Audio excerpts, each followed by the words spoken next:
আসসালামু আলাইকুম। আজকে পবিত্র মাহে রমজানের ধারাবাহিক রমজান রোজা রাখার পর বিশালগড় কেন্দ্রীয় ঈদগাহ ময়দানে ঈদ উল ফিতরের নামাজ আদায় হলো। এখানে সবার জন্য সকল অংশের মানুষের জন্য শান্তির দোয়া করা হলো। ভবিষ্যতে আগামী দিনে যেন আমরা শান্তিভাবে সুখে থাকতে পারি, একে অপরের সাথে মিল মহব্বতের সাথে থাকতে পারি, সেই দোয়াটা করা হলো। আল্লাহ পাক যেন আমাদের এই দোয়া কবুল করেন এবং আগামী দিনে সমস্ত অংশের মানুষের সাথে আমরা প্রেম প্রীতি ভালোবাসার সাথে জীবন অতিবাহিত করতে পারি, সেই ব্যবস্থাটা আল্লাহ যেন আমাদের করে দেন, সে আশা প্রত্যাশা নিয়ে আমরা আজকের ঈদগাহ মাঠ থেকে আমরা ফিরে যাচ্ছি।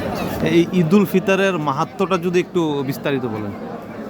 ঈদ উল ফিতর আল্লাহ পাক রব্বুল আলামিন আল্লাহর নবী হযরত মুহাম্মদ সাল্লাল্লাহু আলাইহি সাল্লাম মক্কা থেকে হিজরত করে যখন মদিনাতে যান, তখন মদিনাবাসীরা 2 দিন ঈদের আনন্দ করতেন।